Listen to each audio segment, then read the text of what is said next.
গল্পভেলার শ্রোতা বন্ধুদের জন্য আজকের গল্প মানুষ খেকো বুড়ো। বুড়ো একটি নাম, নামের সঙ্গে জড়িয়ে আছে আতঙ্কের কালো ছায়া। দল নিয়ে নয়, সম্পূর্ণ এককভাবেই সন্ত্রাসের রাজত্ব চালিয়ে বাস করছিল বুড়ো।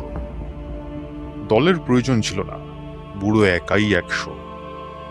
বৃদ্ধ হলেও তার দেহে ছিল অসাধারণ শক্তি, পায়ে ছিল বিদ্যুতের বেগ। বুড়োর প্রসঙ্গে গল্পের অবতারণা করতে হলে পাঠক পাঠিকাদের কাছে পুমা নামক জন্তুটির বিষয়ে কয়েকটি কথা বলা দরকার। আমেরিকার অরণ্যময় পার্বত্য অঞ্চল পুমার প্রিয় বাসভূমি। স্থানীয় বাসিন্দারা পুমাকে বিভিন্ন নামে ডাকে। সবচেয়ে প্রচলিত নামগুলো হচ্ছে পুমা, কুগার এবং মাউন্টেন লায়ন বা পার্বত্য সিংহ। পুমা অবশ্য সিংহ নয়, যদিও তার চেহারার সঙ্গে কেশরহীন সিংহের কিছু কিছু সাদৃশ্য আছে। পুমার গায়ের রং ধূসর, দেহের অঙ্গপ্রত্যঙ্গ মস্ত বড় একটা বিড়ালের মতো। বিড়াল জাতীয় অন্যান্য জীব অর্থাৎ বাঘ, সিংহ, লেপার্ড বা নিকটস্থ প্রতিবেশী জাগুয়ারের মতো হিংস্র ও ভয়ানক নয় পুমা। নিতান্ত বিপদে পড়লে সে রুখে দাঁড়ায় বটে, কিন্তু পলায়নের পথ খোলা থাকলে সে পালিয়ে প্রাণ বাঁচানোর চেষ্টা করে। যুদ্ধ বিগ্রহের পক্ষপাতী সে নয়। তাকে নিরীহ আখ্যা দিলে সত্যের বিশেষ অপলাপ হয় না। মাংসভোজী অন্যান্য সাপদের তুলনায় নিরীহ হলেও পুমা মাংসাশী জীব। গরু, ভেড়া, ঘোড়া প্রভৃতি গৃহপালিত পশু তার খাদ্য তালিকার অন্তর্গত। সুযোগ পেলেই স্থানীয় আদিবাসীদের পোষা জানোয়ার মেরে সে শিকারের মাংসে খুনে বৃদ্ধি করে। সেই জন্য পার্বত্য অঞ্চলে আদিবাসীদের কাছে পুমা হচ্ছে চোখের বালির মতোই দুঃসহ। উপদ্রুত অঞ্চলের পশুপালকরা অনেক সময় পুমাকে দল বেঁধে হত্যা করতে সচেষ্ট হন। প্রয়োজন হলে তারা পুমার পিছনে লেলিয়ে দেয় শিক্ষিত শিকারী কুকুর। আগেই বলেছি, পুমা খুব দুর্দান্ত জন্তু নয়, বরং তাকে শান্তিপ্রিয় ভীরু জানোয়ার বলা যায়। গৃহপালিত পশুকে সে বধ করে উদরের ক্ষুধা শান্ত করার জন্য, কিন্তু শিকারী কুকুরের সাহচর্য সে সভয়ে এড়িয়ে চলে। শিক্ষিত হাউন্ড কুকুর অতি সহজেই পুমাকে আবিষ্কার করতে পারে। কুকুরের ঘ্রাণশক্তি অত্যন্ত প্রবল। পুমার গায়ের গন্ধ শুকে শুকে সারমেয় বাহিনী তাকে অনায়াসে গ্রেপ্তার করে ফেলে। বেচারা পুমা গাছে উঠেও রক্ষা পায় না। কুকুরগুলো গাছের তলায় দাঁড়িয়ে চিৎকার করে শিকারীকে পুমার অস্তিত্ব জানিয়ে দেয়। কুকুরের চিৎকার শুনে অকুস্থলে উপস্থিত হয় বন্দুকধারী শিকারী। পরক্ষণেই গাছের উপর থেকে ছিটকে পড়ে গুলিবিদ্ধ পুমার প্রাণহীন দেহ। পুমা অনেক সময় গাছ থেকে নেমে চম্পট দেওয়ার চেষ্টা করে। তৎক্ষণাৎ সারমেয় বাহিনীর আক্রমণে তার দেহ হয়ে যায় ছিন্ন ভিন্ন। দলবদ্ধ শিকারী কুকুরের কবল থেকে কিছুতেই নিস্তার নেই। কিন্তু ফ্ল্যাটহেড অঞ্চলের বুড়ো হচ্ছে নিয়মের ব্যতিক্রম। কুকুরদের সে ভয় করে না। ও, বুড়োর পরিচয় তো দেওয়া হয়নি। বুড়ো হচ্ছে আমেরিকার ফ্ল্যাটহেড নামক পার্বত্য অঞ্চলের পুরাতন বাসিন্দা, পূর্ণবয়স্ক একটি পুমা। ওই এলাকার লোকজন তার নাম রেখেছিল বুড়ো। সমস্ত এলাকাটায় আতঙ্কের ছায়া ছড়িয়ে দিয়েছিল বুড়ো নামধারী পুমা। গোশালার ভিতর থেকে লুট করে সে নিয়ে যেত নথর গোবৎস, হত্যা করত গরুগুলোকে। এলাকার বিভিন্ন গোশালায় মূর্তিমান মৃত্যুর মতো হানা দিয়ে ঘুরত ওই খুনি জানোয়ার। রাতের পর রাত ধরে চলছিল মাংসাশী দস্যুর নির্মম অত্যাচার। কুকুর লেলিয়ে দিয়েও বুড়োকে জব্দ করা যায়নি। কুকুরদের সে মোটেই ভয় পায় না, এবং কুকুরের পশ্চাৎবর্তী শিকারীকে সে খুব সহজেই ফাঁকি দিতে পারে।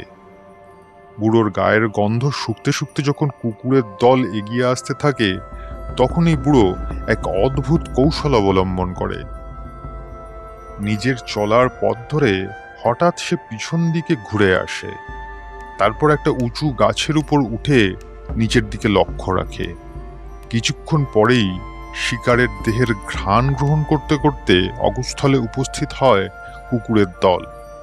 যে পথ দিয়ে বুড়ো ফিরে এসেছে, সেই পথের মাটি ও বাতাসে তখনও লেগে রয়েছে পুমার গন্ধ।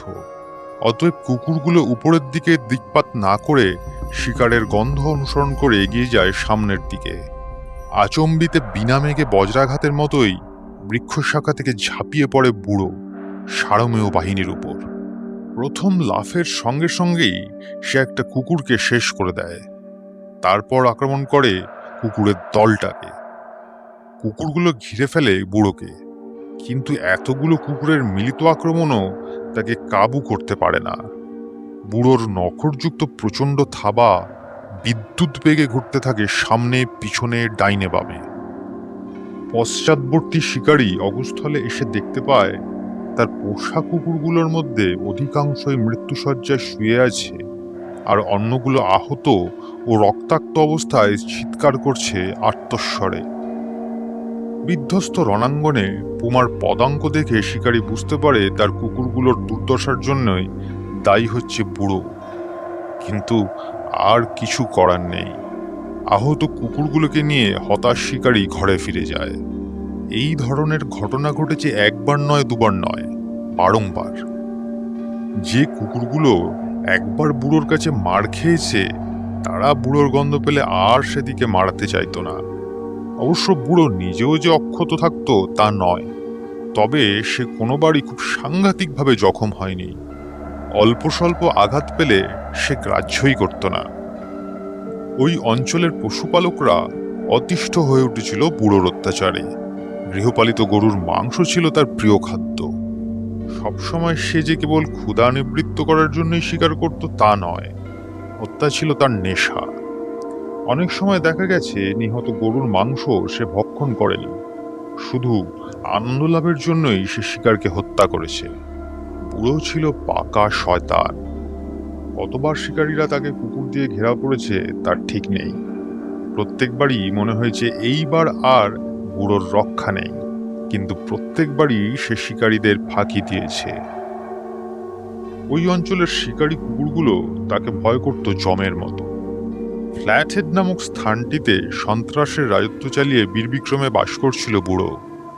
তাকে বাধা দেওয়ার মতো দ্বিপদ বা চতুষ্পদ সেখানে কেউ উপস্থিত ছিল না। বুড়োর আর একটা বদনাম ছিল, সে নাকি নরখাদক। বদনামটা অবশ্য কতদূর সত্যি সে বিষয়ে কেউ কেউ সন্দেহ পোষণ করত, কারণ পুমা নরমাংস পছন্দ করে না। পারতপক্ষে মানুষকে সে এড়িয়ে চলতে চায়।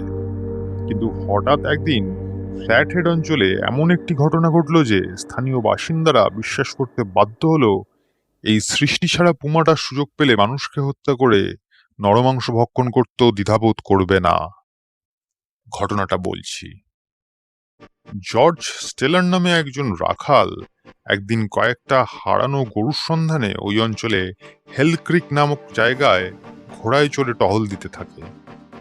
ওই অঞ্চলের রাখালরা অশ্বারোহণে চলাচল করতে অভ্যস্ত। ঘোড়ার পিঠ থেকে ল্যাশো বা দড়ির ফাঁস ছুঁড়ে তারা পলাতক গরু বাছুরকে বন্দি করে। সারাদিন জর্জের দেখা পাওয়া গেল না। গভীর রাত্রে ফিরে এলো জর্জের ঘোড়া। তার পৃষ্ঠদেশ শূন্য, আরোহী নেই। একটি সপ্তাহ ধরে স্থানীয় বাসিন্দারা ঘোড়ায় চড়ে অনুসন্ধান পর্ব চালালো, কিন্তু জর্জের পাত্তা পাওয়া গেল না। প্রায় এক সপ্তাহ পরে একটা ফাড় গাছের নিচে জর্জের অর্ধভুক্ত দেহ পাওয়া গেল। রাইফেলটা তার পাশেই পড়েছিল, তার থেকে একটিও গুলি খরচ হয়নি, অর্থাৎ মৃত্যুর পূর্বে নিহত মানুষটি গুলি চালানোর সুযোগ পায়নি। হ্যাঁ, নিহত মানুষ বললাম। মৃত্যুর কারণটা খুব স্পষ্ট ছিল। মৃতদেহের আশেপাশে নরম মাটির উপর খুবই স্পষ্ট হয়ে ফুটে উঠেছিল পুমার পদচিহ্ন। স্থানীয় অধিবাসীরা বলল, বুড়োই হচ্ছে ওই হত্যাকাণ্ডের নায়ক। ওই গাছের উপর থেকে লাফ দিয়ে সে ঘোড়ার উপর উপবিষ্ট জর্জের ঘাড়ে পড়েছে এবং ওইখানি মানুষটাকে হত্যা করে তার মাংস খেয়েছে। ভয়ার্ত অশ্ব ফিরে এসেছিল তার আস্তানায়। মহামাংস ফেলে অশ্বমাংসের দিকে নজর দেয়নি বুড়ো। ওই এলাকায় অবশ্য আরও কয়েকটা পুমা ছিল, কিন্তু স্থানীয় অধিবাসীদের অভিমত হচ্ছে পূর্বোক্ত হত্যাকাণ্ডের নায়ক হওয়ার যোগ্যতা রাখে একমাত্র বুড়ো। সে ছাড়া কোনো পুমা নরমাংসের লোভে মানুষকে আক্রমণ করতে সাহস পাবে না। এই ঘটনার পর থেকে মাঝে মাঝে দুই একটি পথিকের নিরুদ্দেশ হওয়ার সংবাদ আসতে লাগলো। সংবাদগুলো হয়তো সম্পূর্ণ সত্য নয়, হয়তো সেগুলো গুজব মাত্র, কিন্তু স্থানীয় মানুষদের মধ্যে ছড়িয়ে পড়ল দারুণ আতঙ্ক। ইতিমধ্যে ফ্ল্যাট হেড অঞ্চলে পদার্পণ করেছিল একটি নতুন মানুষ। তার নাম অ্যালেন বর্ডার। সে বুড়োর কথা শুনল বটে, কিন্তু বিশেষ গুরুত্ব দিলে না। নরখাদক পুমা নরমাংসের লোভে মানুষ মারতে পারে একথা বিশ্বাস করতে অ্যালেন রাজি হলো না। এই বিষয়ে তার বক্তব্য হচ্ছে, মানুষটা হঠাৎ ঘোড়া থেকে কোনো কারণে পড়ে গিয়ে মারা পড়েছিল এবং ওই মৃতদেহের মাংস খেতেই ঘটনাস্থলে উপস্থিত হয়েছিল একটি পুমা। মানুষ মেরে মাংস খায় এমন পুমার গল্প তার কাছে বিশ্বাসযোগ্য নয়। পরবর্তী জীবনে তিক্ত অভিজ্ঞতার ভিতর দিয়ে অ্যালেন জেনেছিল, নখদন্ত সজ্জিত সাপদের খাদ্য তালিকার কোনো নির্দিষ্ট নিয়ম নেই। বন্য পশুর স্বভাব চরিত্র বিশ্লেষণ করতে যদি ভুল হয়, তবে ব্যক্তি বিশেষের ক্ষেত্রে সেই ভুলের পরিণাম মারাত্মক হতে পারে। বার এক্স নামক র্যাঞ্চ বা গোশালায় চাকরি করতে এসেছিল অ্যালেন বর্ডার। তার আসার 2 মাস কাটল। বার এক্স গোশালার দিকে আকৃষ্ট হল বুড়োর ক্ষুদিত দৃষ্টি। গ্রীষ্মকাল, ঘোড়ায় চড়ে টহল দিচ্ছে অ্যালেন। হঠাৎ একটা জলবিহীন শুষ্ক খাড়ির মধ্যে তার দৃষ্টি আকৃষ্ট হলো। জমির উপর শুধু রক্ত আর রক্ত। আশেপাশে রক্তাক্ত জমিটা ভালোভাবে পর্যবেক্ষণ করে সে বুঝতে পারল, এখানে একটা ছোটখাটো লড়াই হয়ে গেছে। শুধু তাই নয়, গুরুভার কোনো বস্তুকে সে মাটির উপর দিয়ে টেনে নিয়ে যাওয়া হয়েছে এই বিষয়েও সন্দেহ নেই। জমির উপর দিয়ে ওই ভারী জিনিসটাকে আকর্ষণ করার ফলে জমির উপর দাগ পড়েছে গভীরভাবে। অ্যালেন কৌতূহলী হয়ে উঠল। সে দাগটাকে অনুসরণ করলে অপেক্ষাকৃত নরম মাটির উপর সে দেখতে পেল পুমার পায়ের ছাপ। পদচিহ্নের অনুসরণ করতে করতে সে দেখল পুমার পায়ের ছাপ হঠাৎ খাড়ির পার্শ্ববর্তী উঁচু পাড়ের দিকে অদৃশ্য হয়ে গেছে। কাঁধের বন্দুক অ্যালেন হাতের উপর নামিয়ে নিল। তারপর খাড়া পাড় বেয়ে সে অতি কষ্টে উপরে উঠল। শুষ্ক নদীগর্ভ থেকে পাকা 40 ফিট উপরে উঠে সে দেখল তারই গোশালায় পালিত একটি পরিচিত গোবৎসের মৃতদেহ এখানে রয়েছে এবং নিহত বাছুরের চারপাশে জমির উপর ফুটে উঠেছে অতিকায় বিড়ালের পাঞ্জার মতো পুমার পদচিহ্ন। অ্যালেন বুঝল, এই হত্যাকাণ্ডের জন্য দায়ী বুড়ো।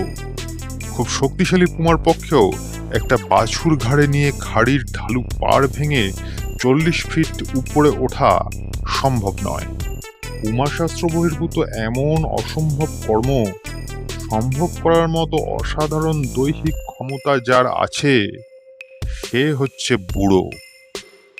স্থানীয় অধিবাসীরা ওই ভয়ঙ্কর জন্তুটার জন্য পুরস্কার ঘোষণা করেছিল।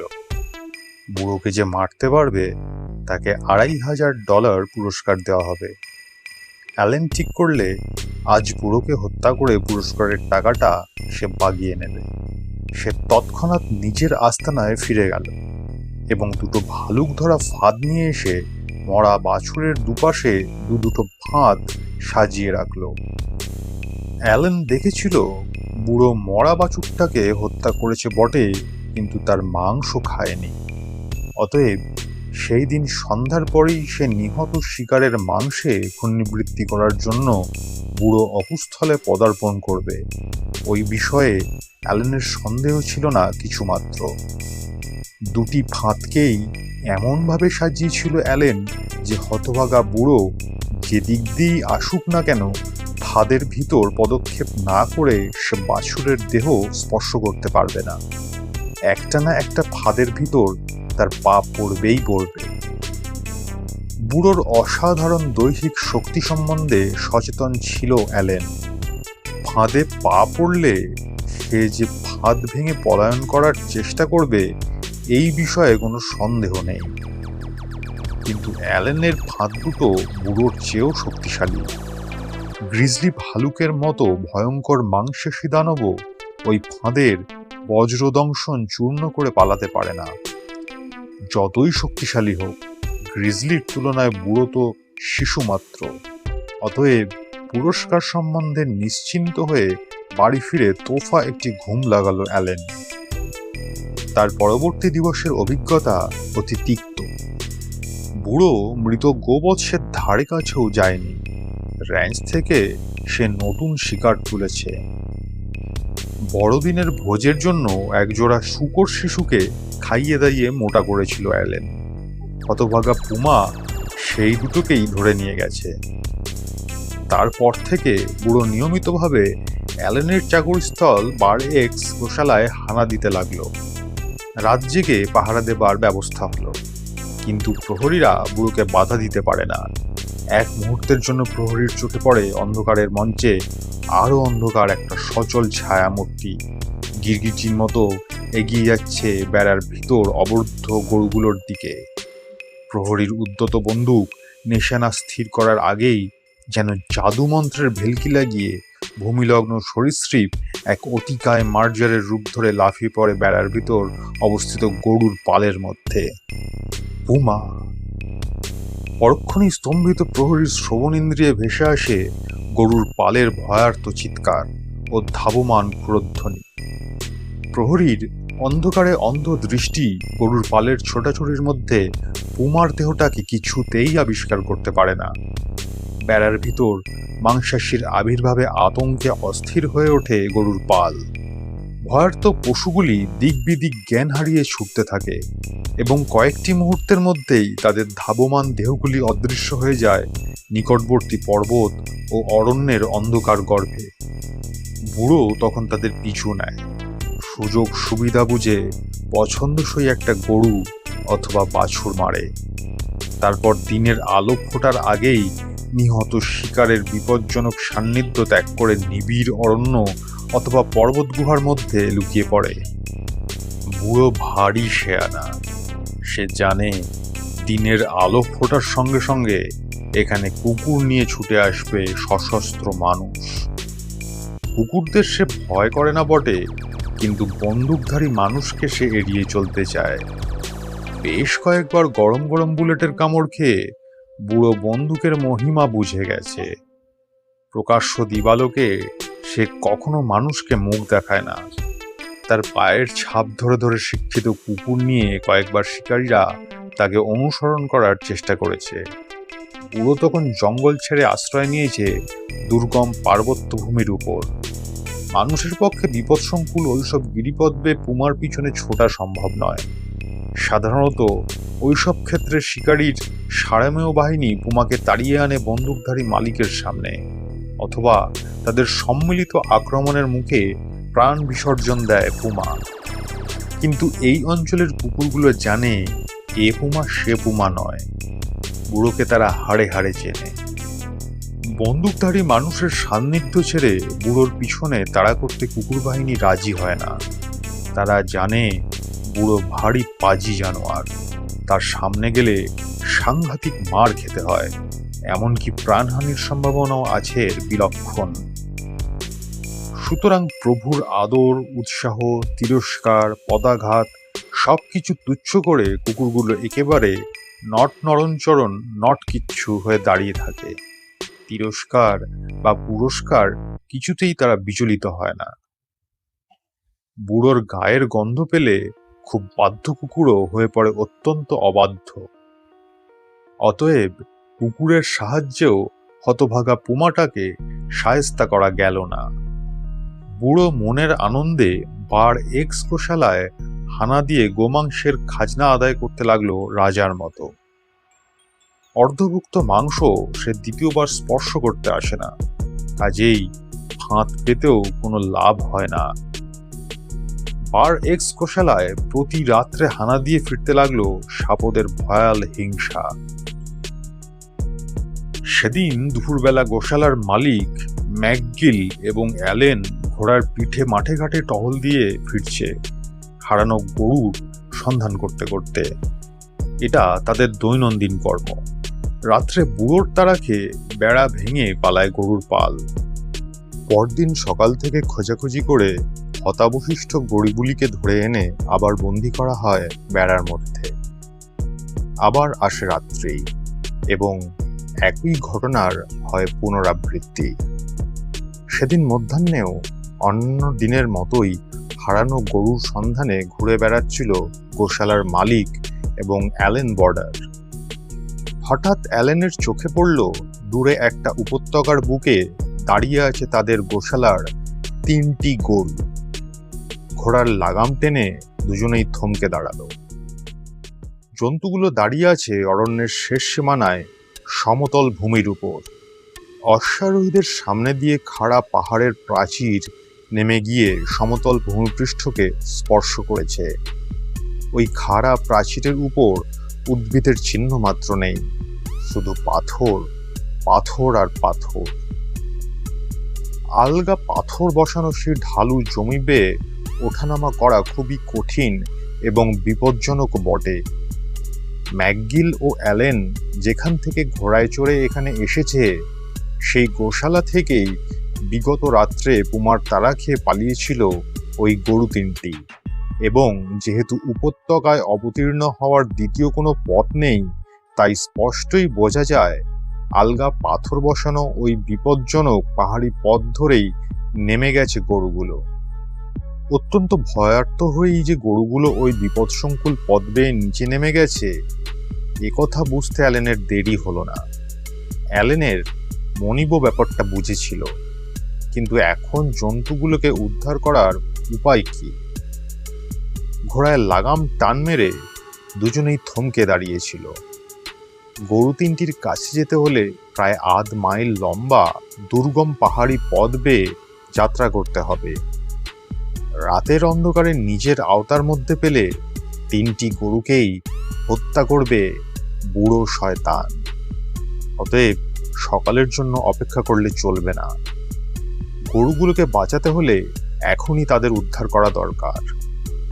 ম্যাকগিলকে ঘরে ফিরে যেতে বলে অ্যালেন পাহাড়ি পথের উপর দিয়ে গরুগুলোর দিকে অশ্বকে চালনা করলেন। আকাশের বুকে দুলে উঠল সন্ধ্যার ধূসর অঞ্চল। পৃথিবী থেকে বিদায় গ্রহণ করছে দিগন্তের শেষ আলোকধারা। আচম্বিত হলো এক বিপদের সূত্রপাত। অ্যালেনের বন্দুকটা ঘোড়ার পিঠে বাঁধা ছিল। হঠাৎ বন্ধনরজ্জু আলগা হয়ে সেটা পড়ে গেল মাটির উপর। সঙ্গে সঙ্গে ভরা বন্দুকের গুলি ছুটে গেল। ঘোড়ার পায়ের তলায় বন্দুকের নল থেকে সগর্জনে নির্গত হলো চকিত অগ্নিশিখা। ঘোড়া চমকে উঠে লাফ মারল এবং টাল সামলাতে না পেরে অশ্বপৃষ্ঠ থেকে অ্যালেন সশব্দে ও সবেগে অবতীর্ণ হলো কঠিন মৃত্তিকার বুকে। ধরাশয্যায় শুয়ে শুয়েই সে শুনতে পেল পাথুরের জমির উপর বেজে উঠেছে ধাবমান অশ্বের পদশব্দ। ঘোড়া পালিয়ে যাচ্ছে। অ্যালেন উঠে বসল। তার দেহে কোথাও আঘাত লাগেনি। শরীরের কয়েক জায়গায় কেটে কুটে অল্প স্বল্প রক্তপাত হয়েছে বটে, কিন্তু আঘাতগুলো মারাত্মক নয়। বন্দুকটা মাটি থেকে তুলে নিয়ে অ্যালেন পাহাড়ি পথ বেয়ে হাঁটতে লাগলো। ওই অঞ্চলের পথঘাট তার পরিচিত, রাস্তাটা সে ভালোভাবেই চিনতে পেরেছিল। কয়েক মাইল পথ ভেঙে পাহাড়ের নিচে নামতে পারলেই সে ঢালু জমিটার উপর পৌঁছে যাবে। সেখান থেকে গোশালায় ফিরে যেতে তার অসুবিধা নেই। গরুগুলোকে অবশ্য উদ্ধার করা যাবে না, কারণ ততক্ষণে অন্ধকার রজনীর গর্ভে হারিয়ে যাবে দিবসের শেষ আলোক রশ্মি। ইতিমধ্যেই উপত্যকা আর খাদগুলোর উপর পড়েছে সুদীর্ঘ ছায়ার আবরণ। অন্ধকার হতে আর দেরি নেই। বন্দুকটা হাতে নিয়ে অ্যালেন পাহাড়ি পথ বেয়ে পদচালনা করলে। কিছুক্ষণের মধ্যেই অ্যালেনের দৃষ্টিকে আচ্ছন্ন করে দিলে ঘন অন্ধকার। তারার আলোতে অস্পষ্টভাবে পথ দেখতে দেখতে সে পা ফেলতে লাগলো অতি সন্তর্পণে। হঠাৎ চমকে দাঁড়িয়ে পড়ল অ্যালেন। তার পিছন থেকে ভেসে এলো তীব্র ক্ষীণ চিৎকার, নারী কণ্ঠের আর্তস্বর। এক মুহূর্তের জন্য ভুল করেছিল অ্যালেন। না, কোনো রমণীর কণ্ঠস্বর নয়, ওই ভীষণ চিৎকার ভেসে এসেছে পুমার গলা থেকে। নারী কণ্ঠের সঙ্গে পুমার কণ্ঠস্বরের কিছুটা মিল আছে বটে, কিন্তু এমন ভয়াবহ জান্তব ধ্বনি ইতিপূর্বে অ্যালেনের কর্ণগোচর হয়নি। অ্যালেন অস্বস্তি বোধ করতে লাগলো। নির্ভরযোগ্য কোনো অস্ত্র তার হাতে নেই। যে মস্ত ছোড়াটা সে সর্বদাই সঙ্গে রাখে সেটাও আজ সে ফেলে এসেছে তার টেবিলের উপর। হাতের বন্দুকে ছিল একটিমাত্র গুলি। একটু আগের দুর্ঘটনায় সেই গুলিটাও ছুটে গেছে। তবু খালি বন্দুকটা শক্ত মুঠিতে চেপে ধরলে অ্যালেন। টোটা না থাকলেও বন্দুকটাকে অন্তত মুগুরের মতো ব্যবহার করা যাবে। আবার আবার সেই চিৎকার। অন্ধকার রাত্রের নীরবতা ভঙ্গ করে অ্যালেনের পিছন থেকে ভেসে এলো সেই উৎকট শব্দের তরঙ্গ। দারুণ আতঙ্কে অ্যালেনের ঘাড়ের চুল খাড়া হয়ে উঠল। নিশ্চিত মৃত্যুর বার্তা বহন করে তার দিকে এগিয়ে আসছে হিংস্র শাবক। দিগ্বিদিক জ্ঞানশূন্য হয়ে ঊর্ধ্বশ্বাসে ছুটল অ্যালেন। অন্ধকারের মধ্যে সংকীর্ণ গিরিপথটা আর এখন দৃষ্টিগোচর হচ্ছে না, তবু সে একবারও পথের দিকে দিকপাত করলে না। আতঙ্কে আত্মহারা হয়ে সে ঊর্ধ্বশ্বাসে ছুটতে লাগলো। আচম্বিতে তার পায়ের তলা থেকে সরে গেল মৃত্তিকার নিরেট স্পর্শ। পাথরের গায়ে ধাক্কা লেগে খসে পড়ল বন্দুকটা তার হাত থেকে। অ্যালেন অনুভব করলে তার দেহটা শূন্য পথে নিচের দিকে নেমে যাচ্ছে। অন্ধের মতো দুই হাত বেড়ে দিতেই তার হাতে কয়েকটা গাছের শিকড় লাগলো।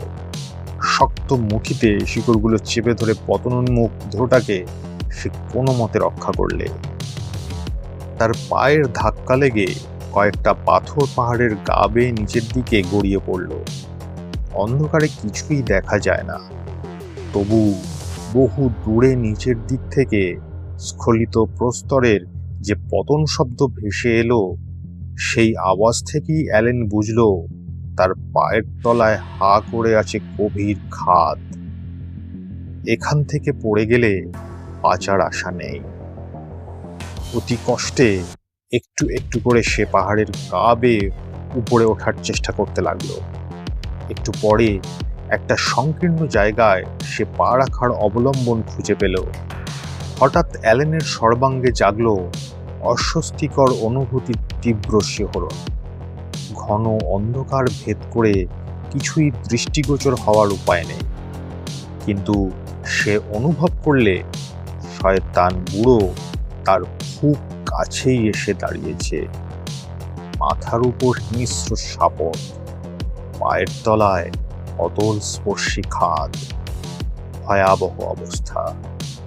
অকস্মাৎ দারুণ আক্রোশে পরিপূর্ণ হয়ে গেল অ্যালেনের সমগ্র চেতনা। ভয়ের পরিবর্তে জেগে উঠল ক্রোধ। বিদ্যুৎ চমকের মতো তার মাথায় একটা বুদ্ধি খেলে গেল। বন্দুকটা তার হাত থেকে খসে পড়েছিল বটে, কিন্তু অস্ত্রটা এখনো হাতছাড়া হয়নি। চামড়ার ফিতে দিয়ে বন্দুকটা আটকানো ছিল তার কাঁধের সঙ্গে। হাত থেকে খসে পড়ল অ্যালেনের দেহ সংলগ্ন চর্মরজ্জুর বন্ধনে ঝুলছিল বন্দুক। সে এইবার অস্ত্রটাকে বাগিয়ে ধরে কোট এবং টুপি খুলে ফেলল। বন্দুকের নলের মুখে সে এমনভাবে কোট আর টুপি বসিয়ে দিলে যে উপর থেকে দেখলে নির্ঘাত মনে হবে একটা মানুষ টুপি মাথায় দাঁড়িয়ে আছে। তারপর কোট আর টুপি জড়ানো বন্দুকটা সে তুলে ধরল খাদের মুখে। আচম্বিতে তার বুকের মধ্যে হৃৎপিণ্ডটা লাফিয়ে উঠল। অন্ধকারের কালো জবনিকা ভেদ করে জ্বলছে একজোড়া প্রদীপ্ত সাপ চক্ষু। পরক্ষণেই অন্ধকারের চেয়েও কালো এক অস্পষ্ট ছায়ামূর্তি ঝাঁপিয়ে পড়ল কোট টুপি জড়ানো বন্দুকের উপর। সেই দারুণ সংঘাতে বন্দুক সমেত অ্যালেনের দেহটা আর একটু হলেই ছিটকে পড়ল খাদের ভিতর। কোনো রকমের টাল সামলে নিয়ে সে দেখল গিরিপথের উপর থেকে ঠিকরে এসে তার পাশেই সংকীর্ণ জায়গাটার উপর ভারসাম্য রেখে দাঁড়িয়ে থাকার চেষ্টা করছে অতিকায় মার্জারের মতো একটা চতুষ্পদ জীব, পুমা। দারুণ আতঙ্কে অ্যালেনের কণ্ঠভেদ করে নির্গত হলো এক ভয়াবহ চিৎকার। দুই হাতে বন্দুকটা তুলে ধরে সে আঘাত হানতে উদ্যত হলো, কিন্তু আঘাতের প্রয়োজন ছিল না। পুমার নখগুলো পাথরের উপর ফসকে গেল। জন্তুটা গড়িয়ে পড়তে লাগলো নিচের দিকে। অ্যালেন দেখল পুমা বারবার নখ দিয়ে পাহাড়ের ঢালু জমি আঁকড়ে বাঁচার চেষ্টা করছে। চেষ্টা সফল হলো না। মহাশূন্যে ছিটকে পড়ে অনেক নিচে অন্ধকারের গর্ভে অদৃশ্য হয়ে গেল সেই অতিকায় মার্জার। সকাল হলো। নিজের দিকে তাকিয়ে ধরাশায়ী জন্তুটাকে দেখতে পেল অ্যালেন। হ্যাঁ, বুড়োই বটে। জানোয়ার ভয়ানকভাবে জখম হয়েছে, কিন্তু তখনও মরেনি। তার কপিল পিঙ্গল চক্ষু দুটি নির্বিশেষ দৃষ্টিতে তাকিয়ে আছে অ্যালেনের দিকে। অ্যালেন সবিস্ময়ে দেখল সাপদের দৃষ্টিতে মৃত্যু যাতনার চিহ্ন নেই। হিংস্র আক্রোশে দপদপ করে জ্বলছে পুমার দুই প্রদীপ্ত চক্ষু। অ্যালেন চোখ ফিরিয়ে নিলে অন্যদিকে। অকস্মাৎ ঈশ্বরের আশীর্বাদের মতো অবস্থলে উপস্থিত হল অ্যালেনের মনিব, ম্যাকগিল এবং দুজন রাখাল। ঘটনাস্থলে তাদের উপস্থিতি খুবই আকস্মিক বটে, কিন্তু অস্বাভাবিক নয়। যে ঘটনার সূত্র ধরে তাদের আবির্ভাব ঘটেছিল তা হচ্ছে এই: অ্যালেনের ঘোড়া গতরাত্রেই তার আস্তানায় ফিরে গিয়েছিল।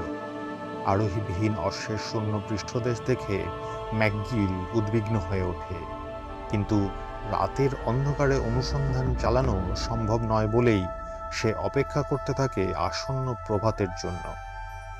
ভোরের আলো ফুটতেই দুজন রাখালকে নিয়ে ম্যাকগিল খোঁজাখুঁজি শুরু করলে এবং তার অভিজ্ঞ চক্ষু কিছুক্ষণের মধ্যেই খুঁজে পেল পুমার পায়ের ছাপ। সাপদের পদচিহ্ন বিশ্লেষণ করে তারা যখন বুঝল পদচিহ্নের মালিক হচ্ছে বুড়ো এবং সংকীর্ণ গিরিপথে তার লক্ষিত শিকার হচ্ছে অ্যালেন, তখনই তারা অ্যালেনকে জীবন্ত অবস্থায় ফিরে পাওয়ার আশা ত্যাগ করেছিল। অক্ষত অবস্থায় নিখোঁজ মানুষটিকে দেখে তারা যেমন খুশি হয়েছিল তেমনই আশ্চর্য হয়েছিল। ম্যাকগিল তার রাইফেল তুলে নিচের দিকে নিশানা করলে পরক্ষণেই অগ্নি উদ্গার করে গর্জে উঠল রাইফেল। ম্যাকগিলের সন্ধান অব্যর্থ।